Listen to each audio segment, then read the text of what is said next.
So as people, we could see people joining, so we should just pause for a few minutes.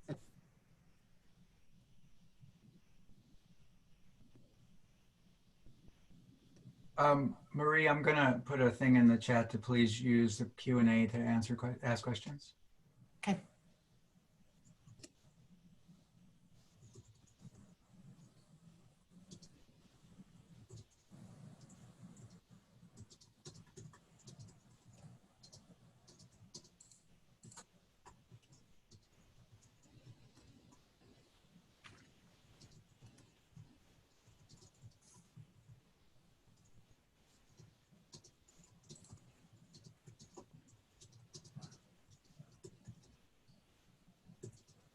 Hi, welcome. As people are joining, we're just going to wait a few more minutes because we can see the folks are getting online right now. Thanks.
So, Amy, it's a few minutes after 2. Maybe we should just get started, even though folks are... Sure, yeah. That sounds good. So welcome, everyone. I'm Amy Paulonis. I am a Senior Program Specialist in HUD's Office of HIV/AIDS Housing. Today's webinar is on using hotels and motels for COVID-19 response. And this webinar is for housing opportunities for persons with AIDS, grantees, and project sponsors. Next slide, please.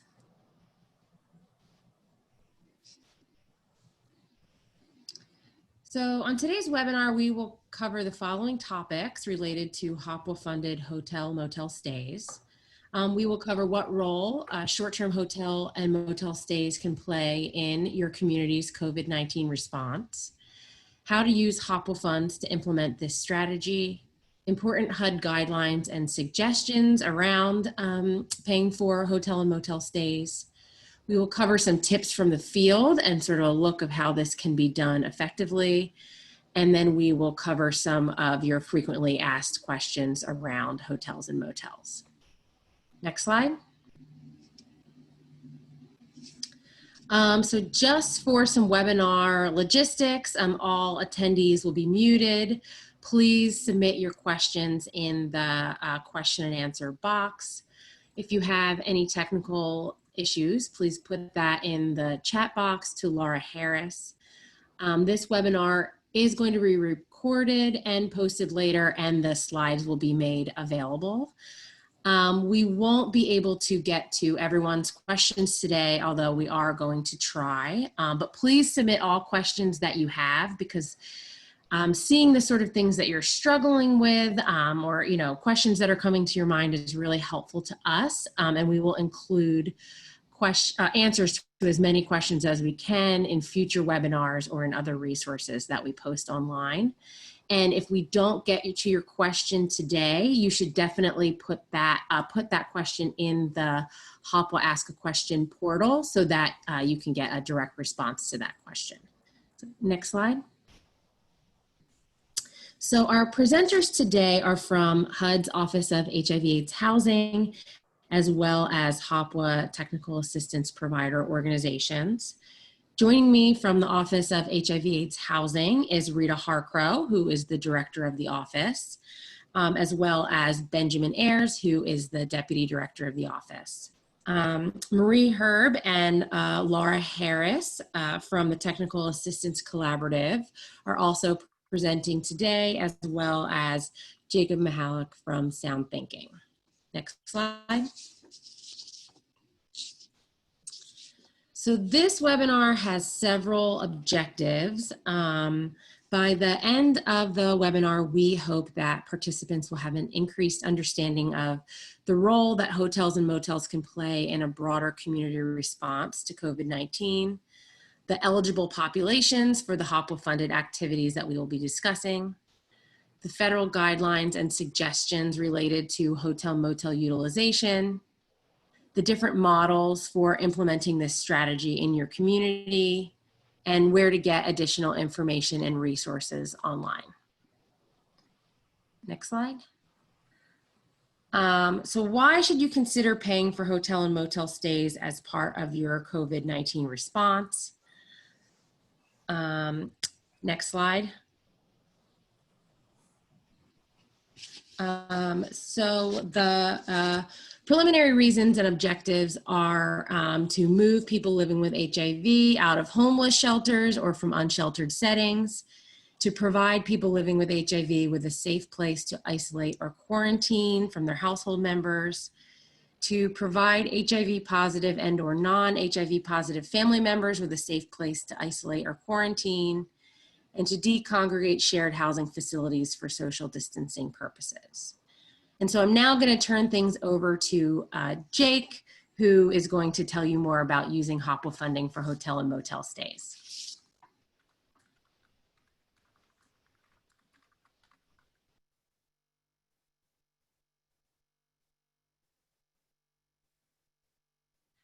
Jake, you're on mute. Thank you. 400 Zoom webinars later, I always forget that step.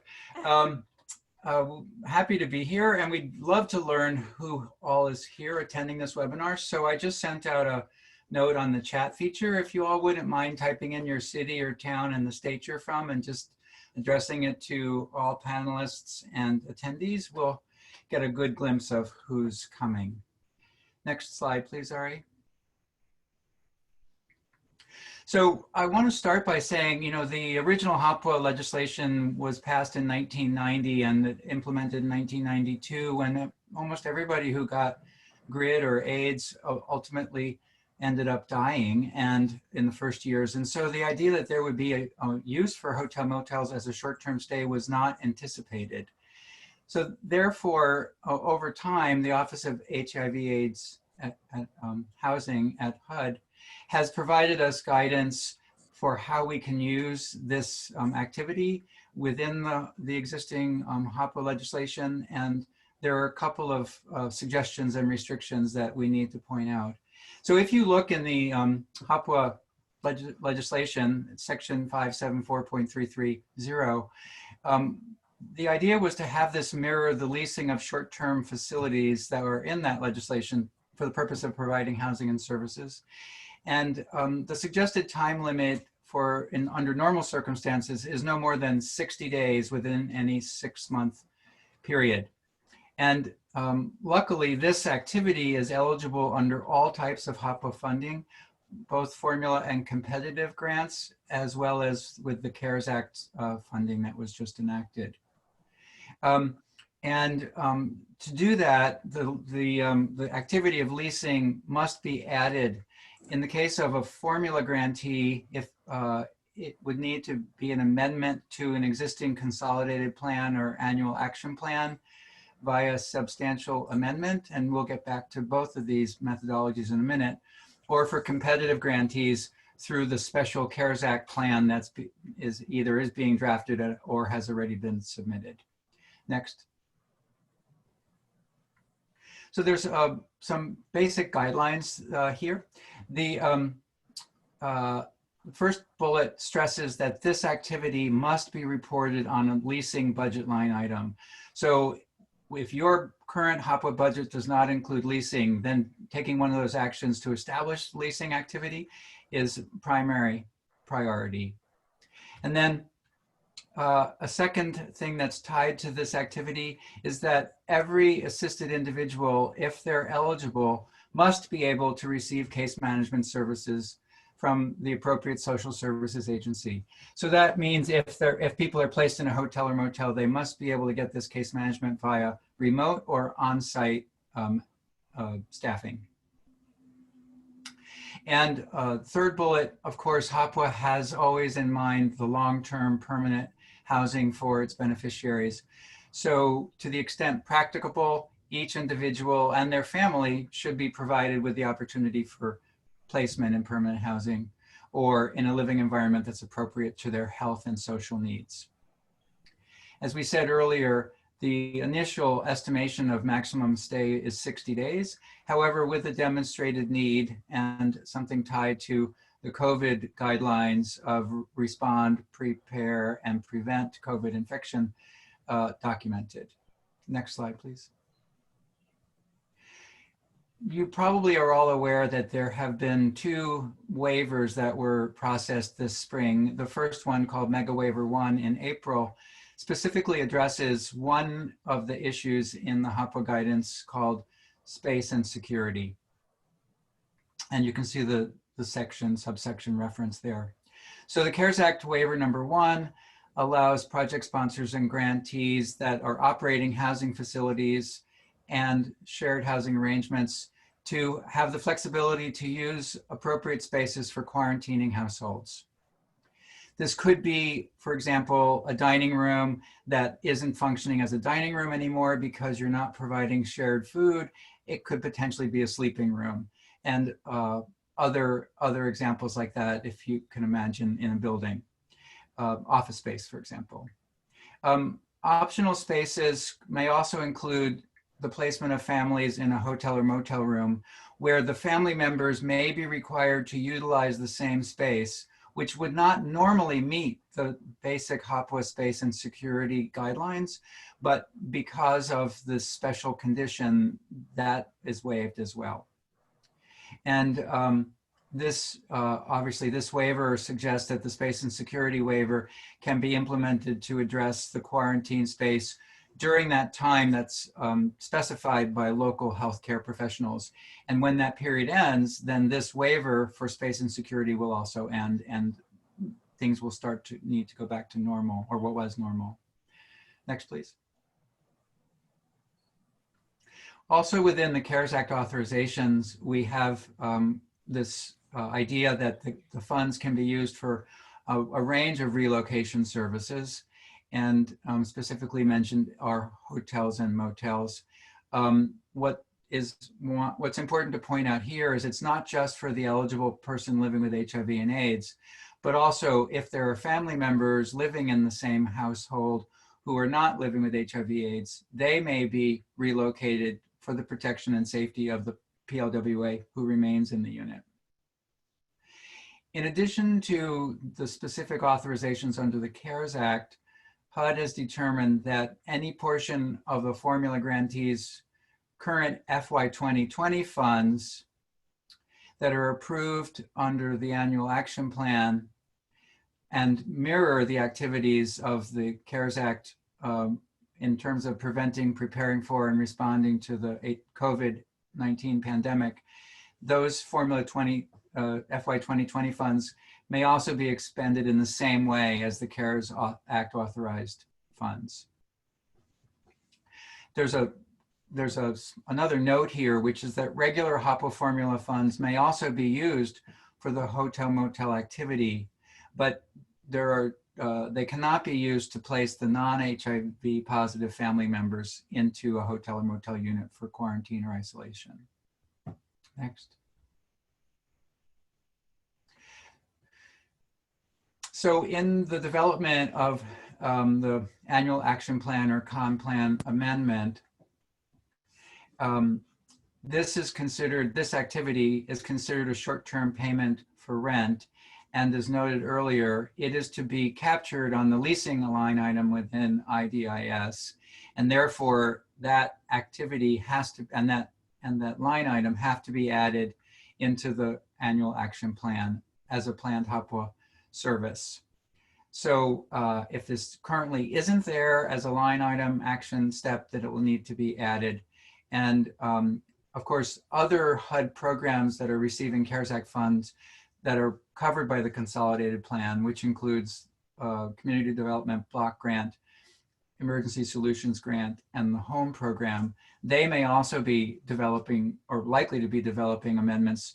So if you're a formula grantee and you haven't yet coordinated with those other programs, it would be a good idea to do that, because there's a specified process for substantial amendments that's been curtailed or shortened for this purpose, but still needs to be followed. Next slide.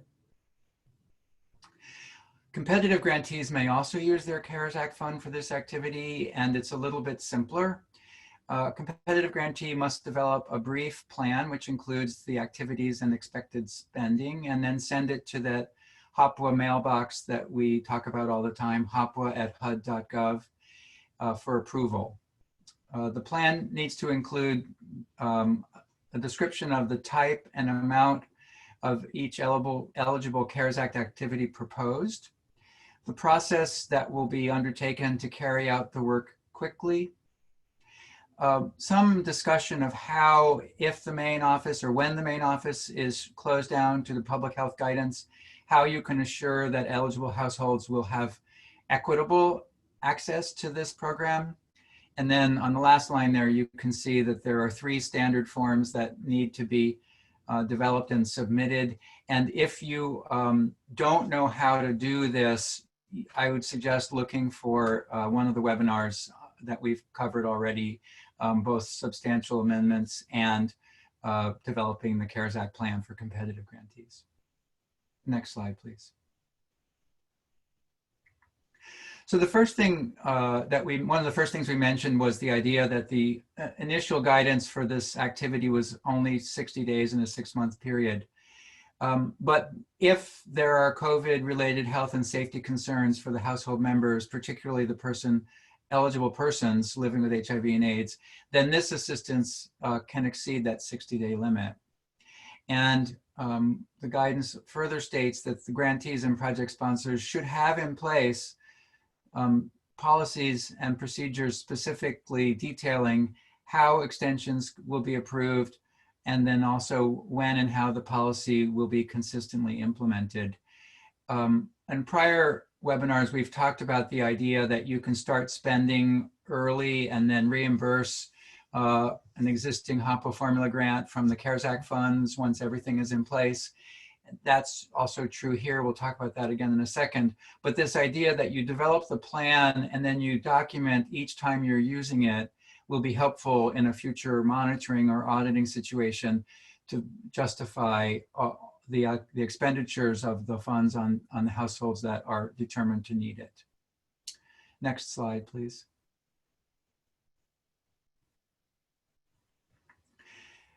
Well, fortunately, like almost everything in HOPWA, the eligible recipients window is actually quite wide. We start with just the 2 basic requirements for HOPWA, that a person be low income, meaning household income is 80% or less of the area median income, and at least 1 family member is HIV positive. Eligible individuals and their family members who are not currently receiving HOPWA-funded services are also eligible for this activity. So in fact, you may learn of a household that's living in the community and they can afford their rent, but they need to split up because one of the family members is working, or the HOPWA, the HOPWA eligible individual needs to move out.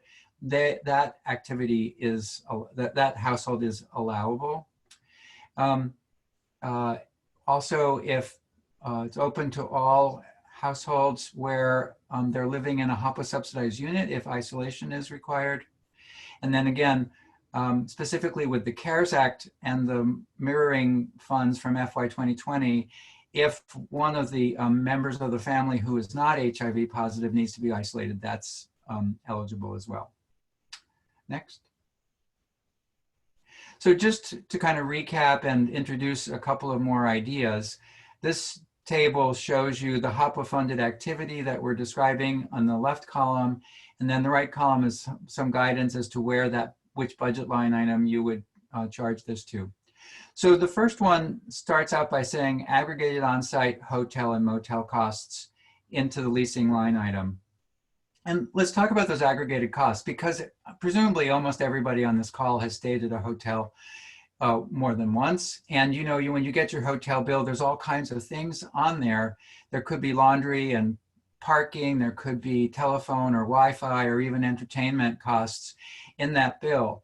Well, we'll talk about this in detail later, but when you negotiate your contract with the hotel, many or all of those things will be included for each room. So any of those costs that get aggregated into the room costs for an individual who's staying in the hotel or motel, all of those costs straight off that bill would go directly into the leasing line item.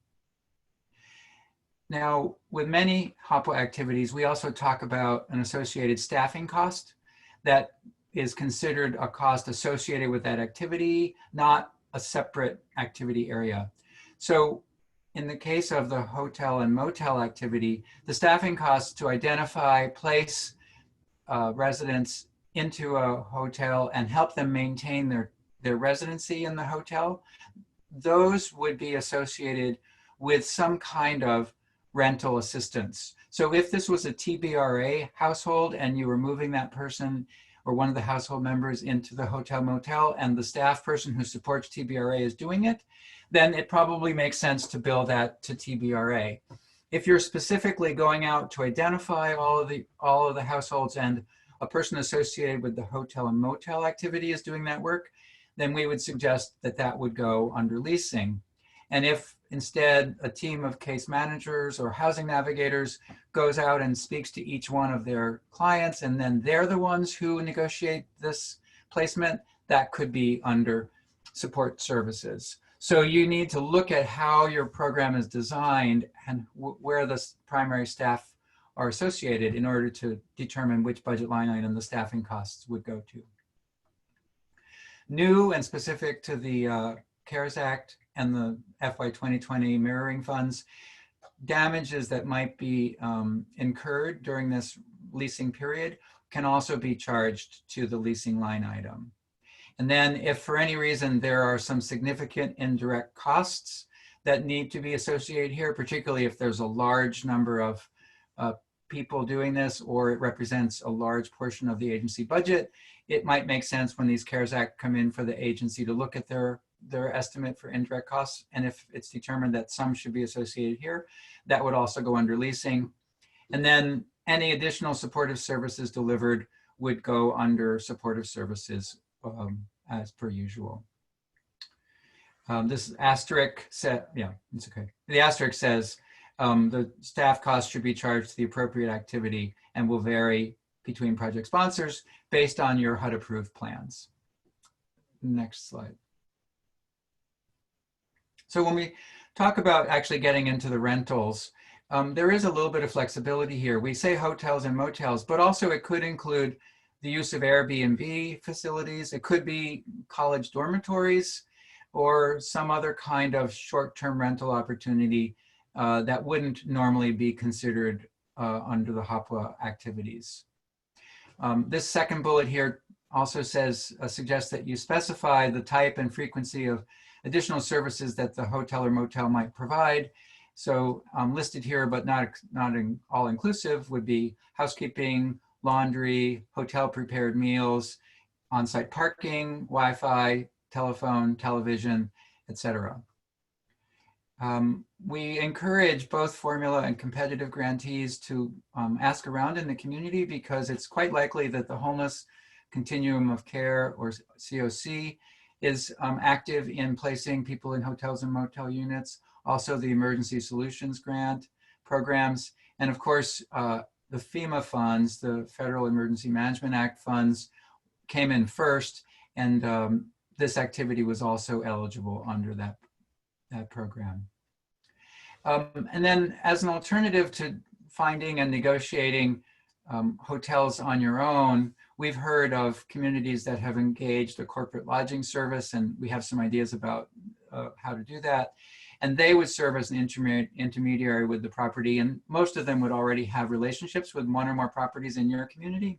So particularly if you feel really tightly staffed, this might be a good way of getting a consultant to do some of this work for you. The last bullet on this slide talks about best practices. And of course, the best practice is to make sure that you negotiate a contract with the hotel before you place anyone in that unit, and it very clearly specifies all of these activities, including a projected time frame, because you don't want them to suddenly say, okay, now all your people have to move out because we're done with this activity. So you want to make sure that you have a time frame that's reasonable for your community. Next. This slide again just goes back over the damages clause, because under the CARES Act, it may be considered part of the leasing activity and would be on the leasing budget line item. Again, you should have policies and procedures in place that support the use of leasing funds for damages. And it would make sense to determine how frequently and how much the damages might be and negotiate that into your contract. And again, your partners in the ESG, COC, or FEMA programs probably have a pretty good idea of what those expenses have been. Also, the hotel you're talking to probably has an idea of what their minimum would be. So this negotiation is really critical. Next, please. We touched on this briefly earlier. Here's a short list of the other kinds of additional HOPWA activities that might be considered: case management, food and nutrition, permanent housing placement, and transportation. It's worth saying now, and we'll probably stress it again, people aren't being placed in hotels and motels to spend their time locked in their room. This is their new home. They're free to come and go as they please, and it's our responsibility to help make sure that they have a quality of life that's appropriate to their living conditions. And so we need to make sure that we've considered all of their needs, maybe not all provided by HOPWA, but that all the individuals living in a hotel or motel unit have access to the kinds of activities and opportunities that they would if they were in their own home, to the extent that it's practical. Next, please. Okay, thank you very much. At this point, I'll turn it over to Marie again. Great. So we, you know, as you've participated in previous OHH webinars, there's been a lot of questions have come in during those webinars and have come in after those webinars. So we just wanted to review some of those frequently asked questions that are specific to HOPWA and hotel motels. Ari, next slide. And I have to enlarge so I could read the question. So the question was, we are already providing hotel rooms now to help clients and household members isolate. Can those costs be reimbursed later from the new CARES Act award? And the answer that you know, we've given before is yes.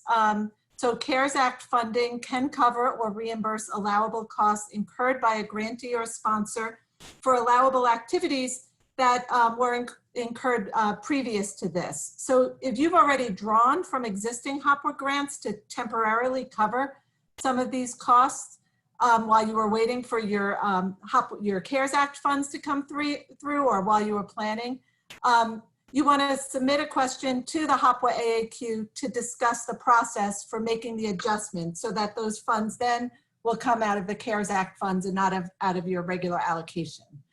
So that's one of the several ways that there's been great flexibility built into the CARES Act funding. Next question.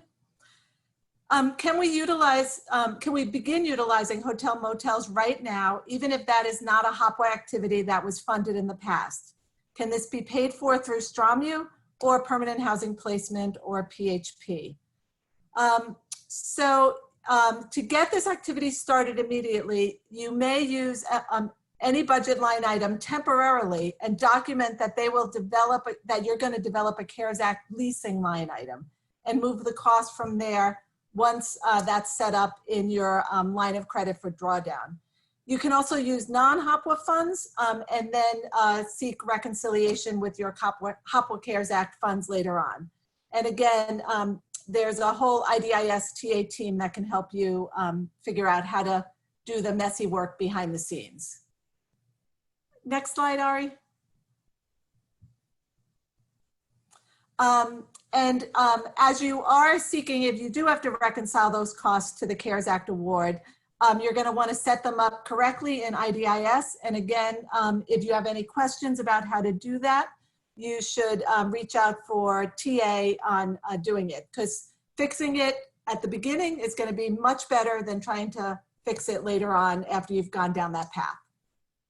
Next slide. So can hotel motel stays funded under HOPWA be extended beyond the 60-day time limit due to COVID-19? And while the standard HOPWA guidance suggests that hotel motel stays be limited to no more than 60 days in a 6-month period, if you feel that these stays should be extended due to COVID-19 health and safety reasons, then you could put a policy in place that would allow that. You just want to detail how the extensions would be approved and explain why and how that policy is going to be consistently implemented across all your different clients. Or if you're the grantee, working with all your different sponsor agencies in implementing it fairly and consistently.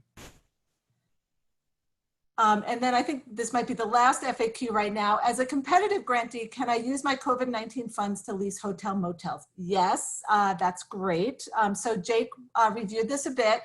As formula grantees, the leasing line item would have to be included.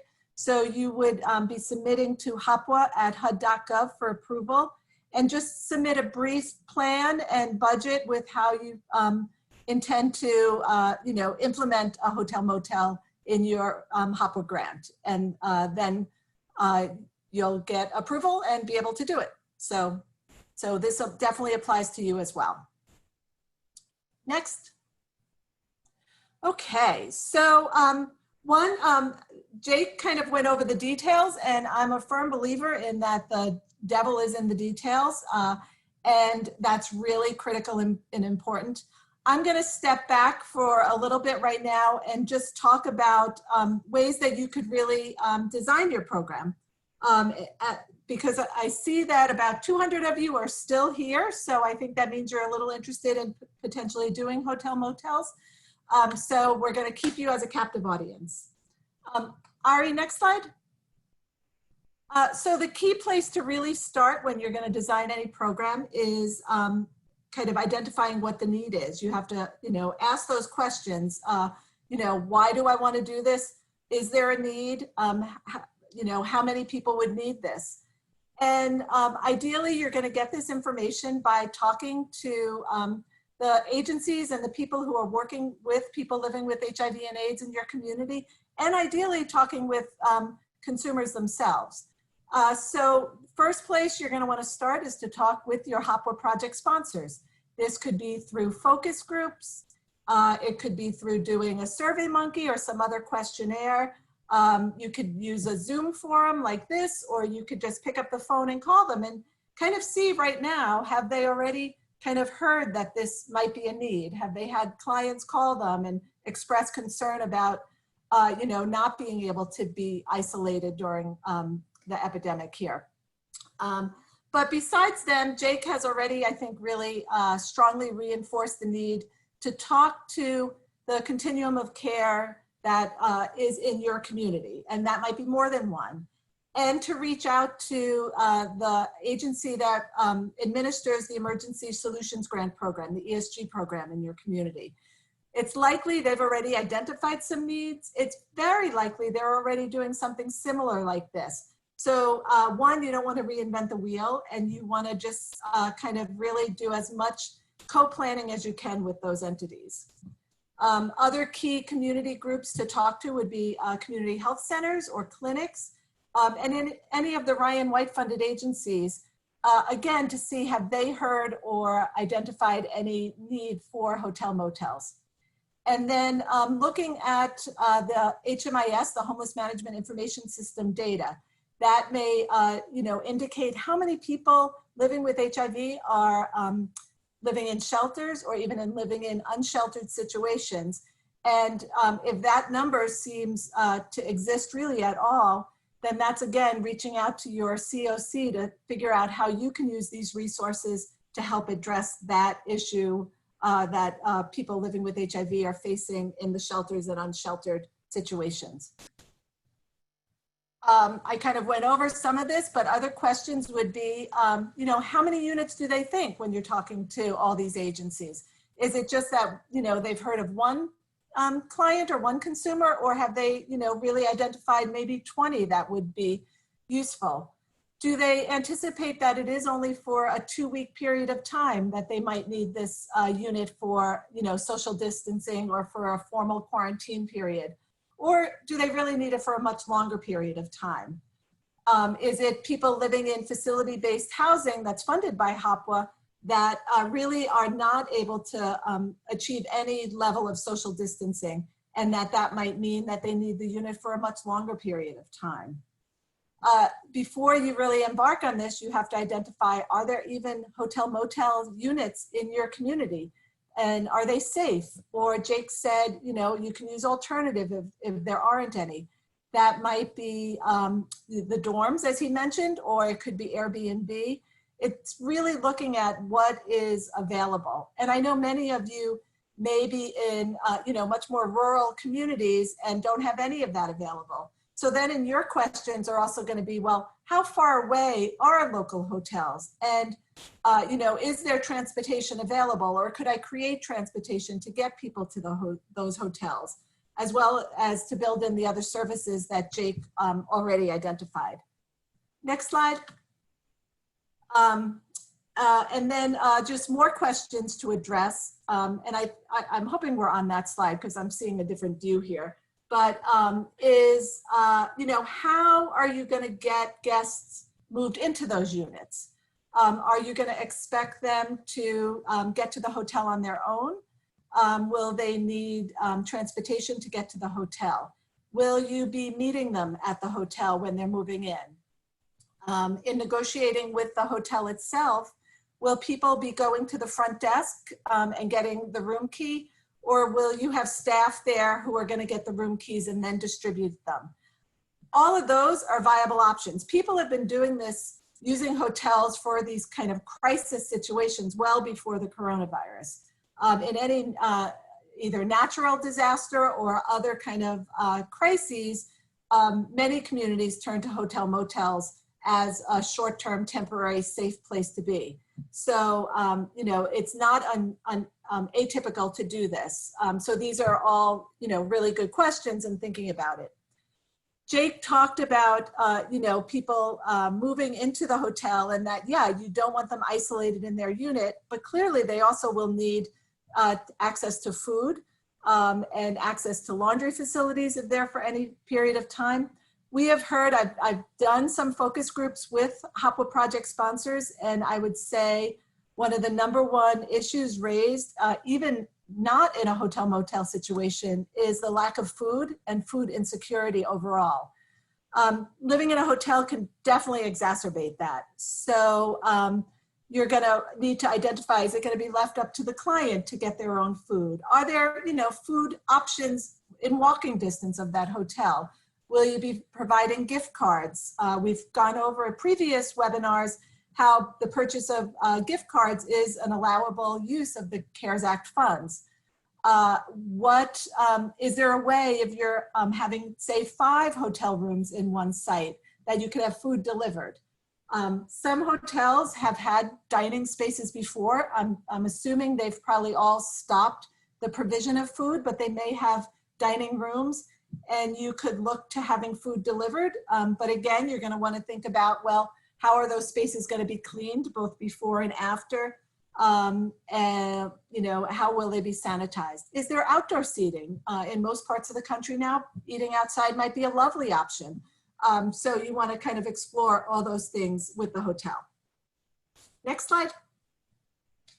Again, this goes back to the details. You need to develop a budget. So in thinking about it, you know, are you talking about 5 hotel rooms, or are you talking about 500 hotel rooms? And how many days do you expect? Did you talk to the hotels, and were you able to get, you know, a daily rate that you negotiated with them? We're going to talk about that a bit in a little bit, but you know, all of that is going to go into your very basic calculation, right? Number of units times the number of days times the rate is what you might need just for the leasing of those units. Jake then talked about how damages could be part of that leasing budget. And that would, again, be part of something that you'll negotiate with the hotel management. Will they need help, clients for move-in, and is that a cost? And do you have case managers who could do that? Will you need to find other folks who can help with that? People, even though it's a hotel motel, if you're going to be staying there for a long period of time, you may have a number of things, both besides clothes, but medical equipment and other things that have to get safely into that hotel unit. And then lastly, just how are you going to provide case management? You've probably all already shifted to being able to provide really high quality case management in a remote way. Will you be continuing to do that? You want to make sure that that hotel does have Wi-Fi so that the consumers who are living there will be able to access whatever kind of way you do your remote case management or telehealth visits with them. But you want to see if they had, internet that they were paying in their own house and it's not included in this hotel, that would be an additional cost that you're going to want to address and really make sure so that they're not saying, you know what, I can't do case management right now because it's cost prohibitive. So those are all kind of things that you really want to think about as you're developing your budget. We talked about transportation. It's a key thing. Getting folks to and from the hotel just initially, but also their transportation to other appointments. Many medical services are now slowly opening up as we kind of open up across the country from our lockdown. And so people may need to get to their medical appointments. We've talked about that they're going to need to get to food services, really wanting to make sure that they have all those essential services that they need. This also could be, again, these might be consumers who they weren't part of your HOPWA program before the pandemic. And so this could be a really good opportunity to also introduce them to a range of services that you have beyond both HOPWA funded and not HOPWA funded. That might be job training programs, educational programs, other sort of supportive services that they might, this might be their introduction to it. So either during this time or after, once they're back in housing, they might then remember that you mentioned that and say, you know what, this is a great opportunity for me to kind of reach out and get some additional services. When you negotiate with the hotels, you want to, again, check on the food, but also check on laundry services. Is parking free? In many city hotels, the cost of parking can be crazy prohibitive. And if someone has a car, they're going to want the car with them. So you want to either figure out how to negotiate a rate with the hotel that wouldn't be really obscene, or maybe find some other off-site but nearby parking that would be at least much cheaper than the hotel parking. Many hotels have shuttle vans. You're going to want to check though, like what are they doing as far as health and safety provisions and cleanliness in that van, and is that an option? And then some of those other charges that both Jake and I have talked about, like the Wi-Fi and laundry and things like that. Next slide. Jake mentioned that other sources of funding are really out there, right? Many communities have gotten millions and millions of dollars of CARES Act funds that are not HOPWA or HIV specific. And it's really both important just in kind of planning, but also to make sure that we're not being redundant in our services or double dipping in our services, that you really make an effort to reach out to those entities that are administering the FEMA funds, that are administering Ryan White funds, the Community Development Block Grant funds, the ESG funds that I already mentioned, and even COC funds. There's also private funds have been out there. Lots of foundations have sort of stepped up and have looked at kind of how can they prevent homelessness or housing instability. A lot of foundations have looked at kind of really addressing the food insecurity that many people have identified.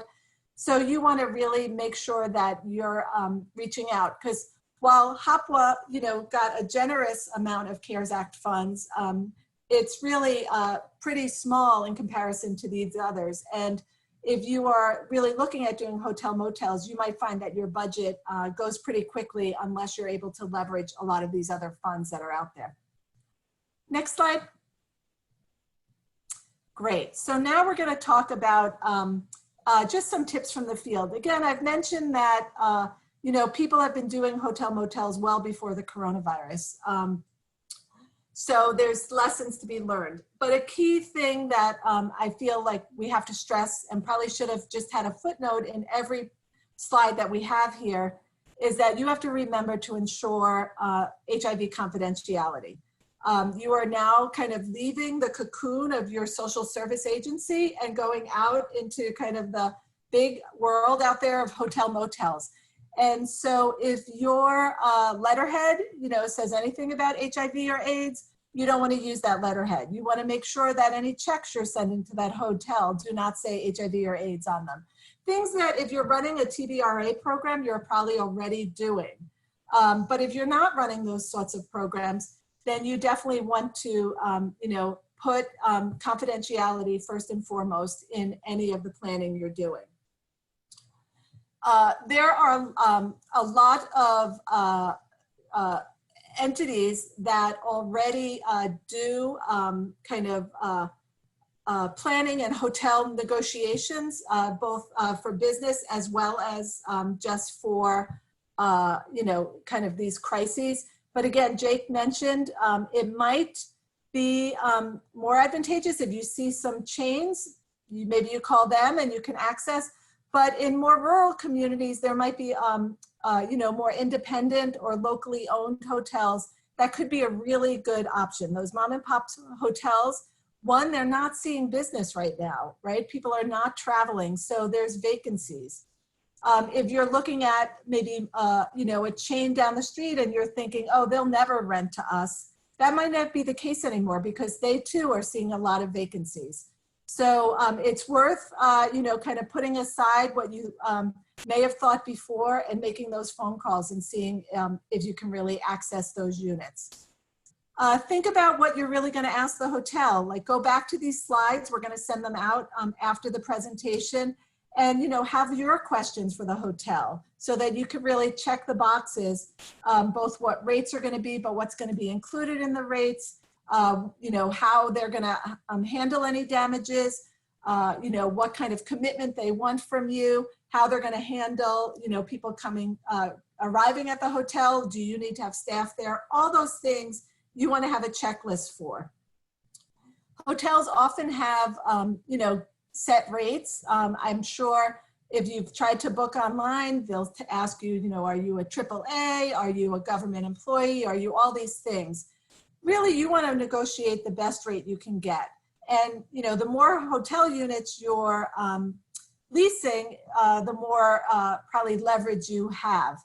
And if you're a grantee in a community with several sponsors, it might be worth your while to have one sponsor kind of do that piece, right? So you're not having multiple sponsors kind of competing for those hotel rooms.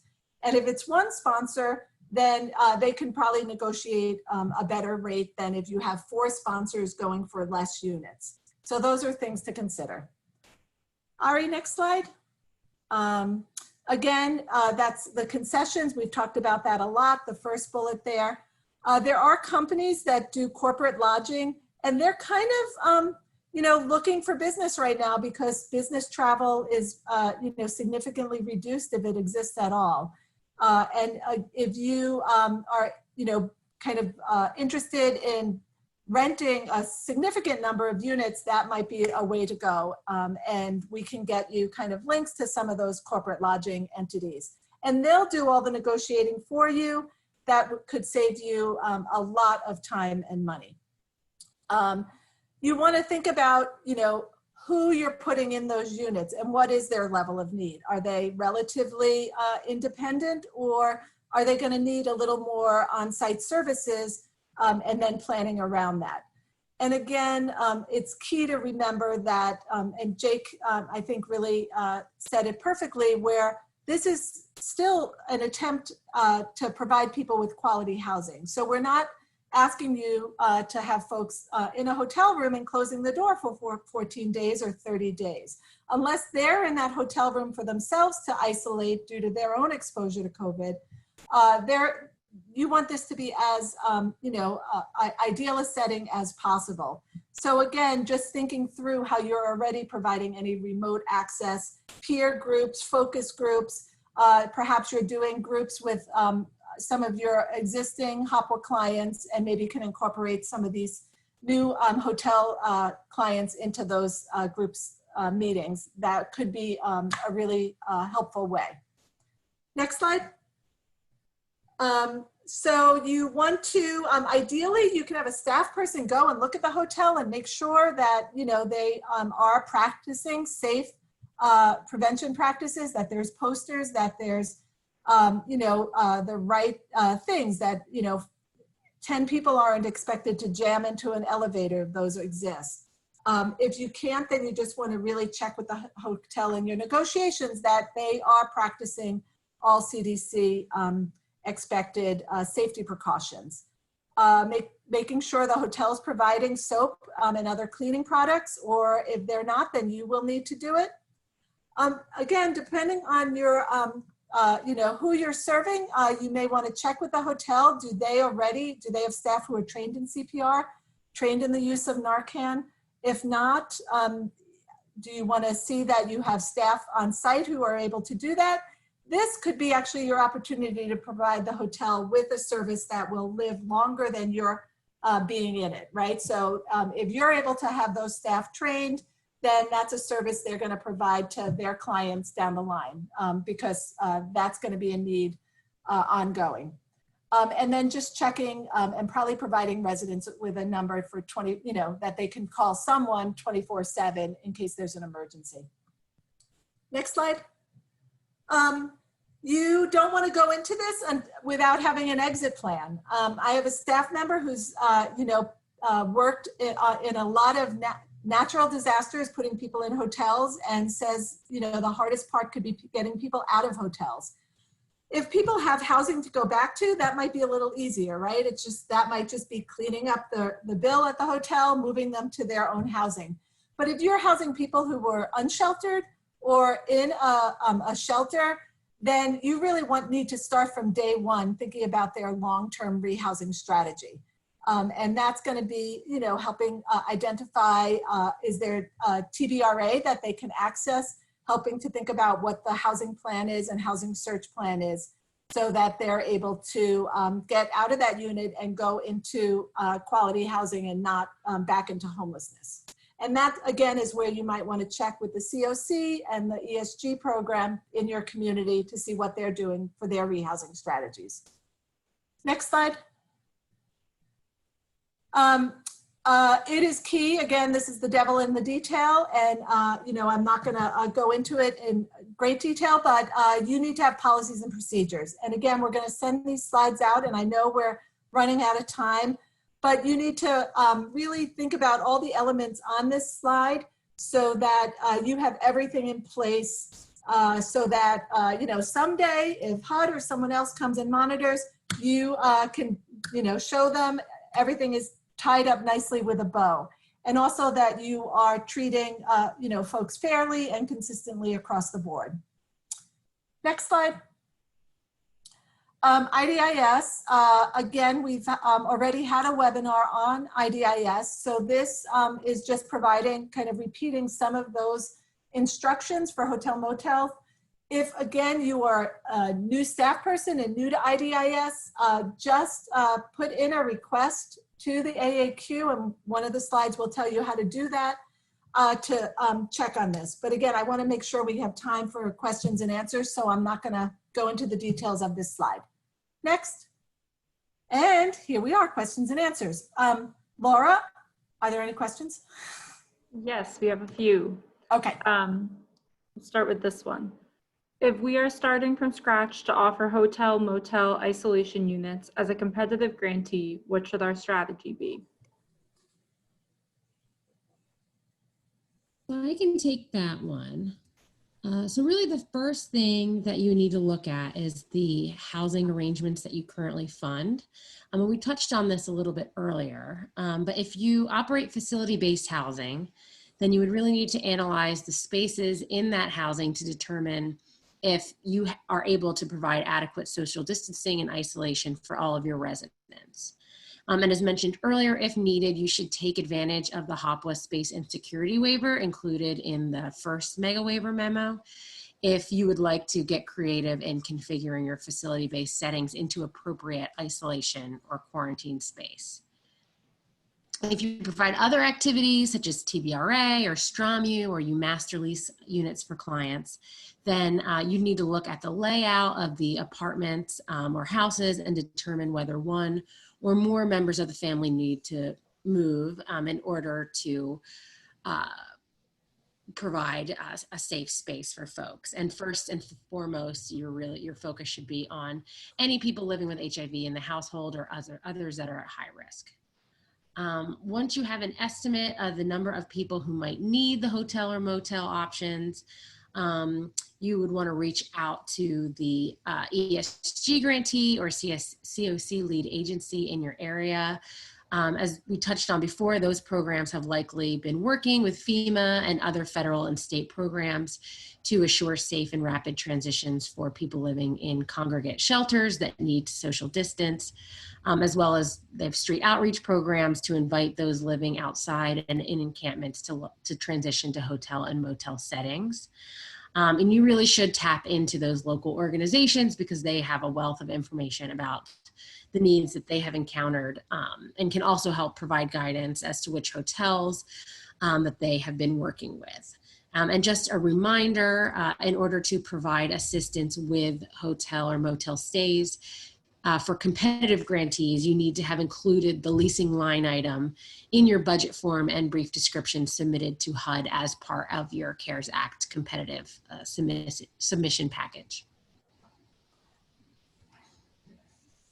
Thanks, Amy. Laura, another one? Oh, you're on mute, Laura. Yeah. As a formula grantee, how would we estimate the number of individuals or family members that might need this resource in our community? And how long should we estimate isolation will be required? Hey, Laura, this is Rita.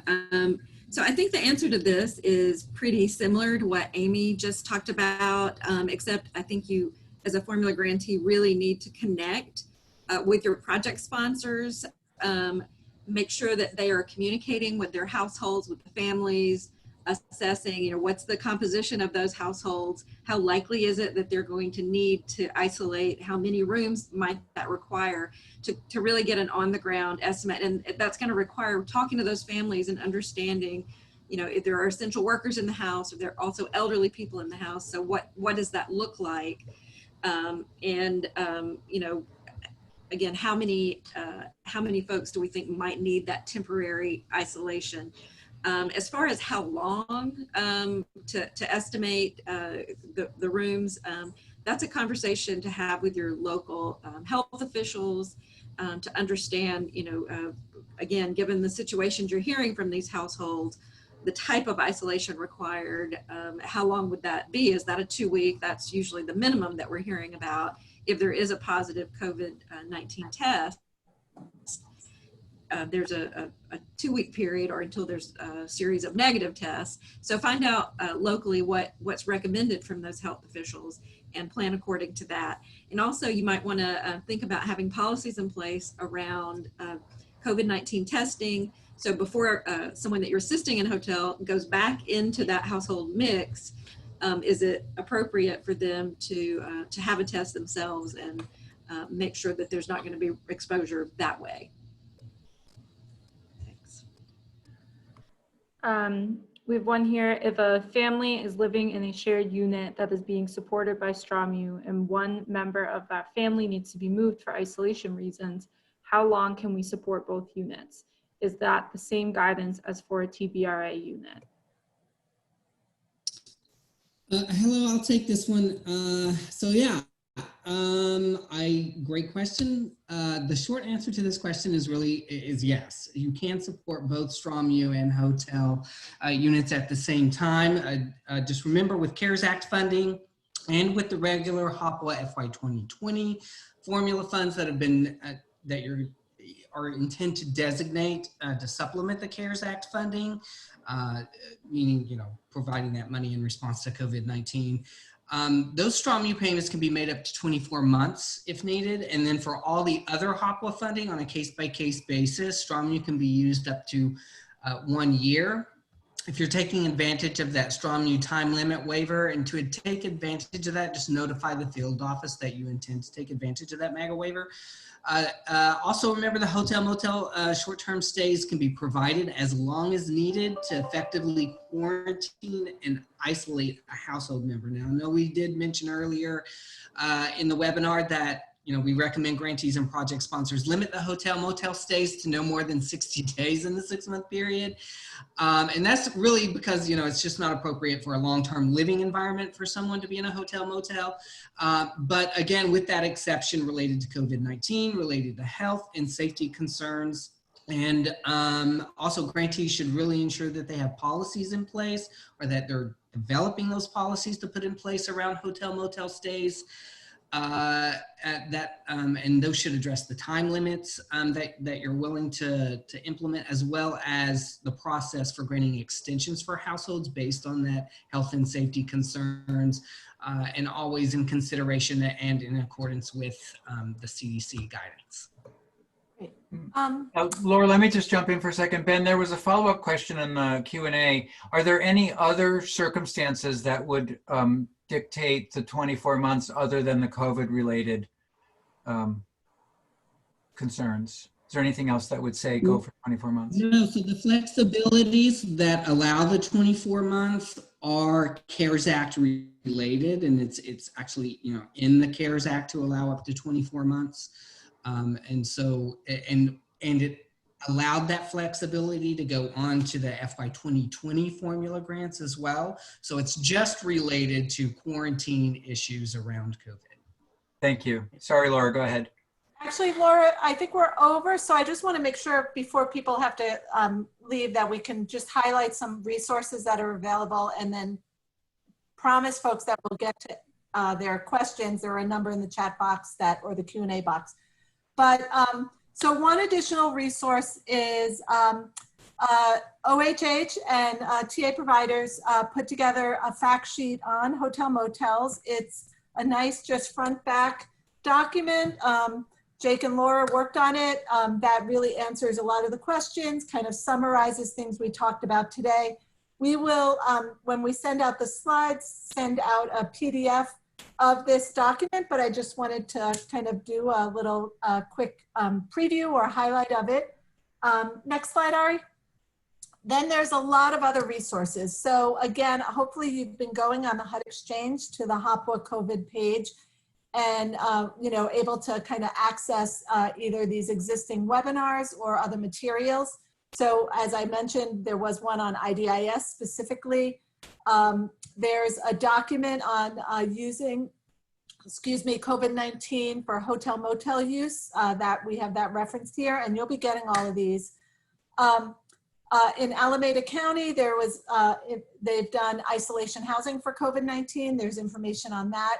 And then there's guidance on non-congregate sheltering in hotel motels by the Oregon Health Authority. And, again, these are just places where you can look, not reinventing the wheel. Next slide. I encourage you all to stay informed. If you're not already signed up for the HOPWA mailing list, that link can show you how to do that, to subscribe. We walk you through the steps in that second bullet. That's where everything comes out. The Office of HIV Housing has been, sending out a lot of information, having lots of webinars. So if you're not already signed up, I, really beg you to sign up after today. And then just on the HUD Exchange, there's all of this information will live there. All the webinars that have taken place are saved there. All the material is there. So just check out that page. And then the last bullet is the HOPWA Ask a Question. And really, when in doubt, that's where you should go. So put your question there. If there's something we don't answer today, and we will get to those answers today, but if you think of something as you're starting to develop your program, put it in the AAQ. If you want some technical assistance, put it in the AAQ. If you're like, yes, I want to do this, but that Marie talks way too fast, ask for some TA in the AAQ, and OHH will get you some. Next slide. And then again, there's TA, and that's where you can get it as well. So all of that information is there. So let me just quickly just say some next steps. So we will send out these slides to everyone. We will send out that little fact sheet.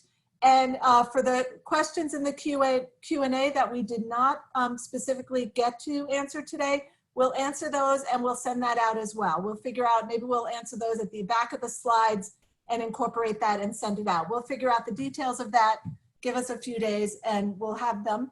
And then this will also be eventually saved onto the HUD Exchange, to the HOPWA page. So with that, I think I just want to thank you all for participating, and thank Ben, Rita, and Amy, and Jake, and Laura, and Ari for today's webinar, and thank you all for hanging in there, and good luck, and kind of continue on. Thanks, everyone. Thank you. Thank you. Thank you. Good day, everybody.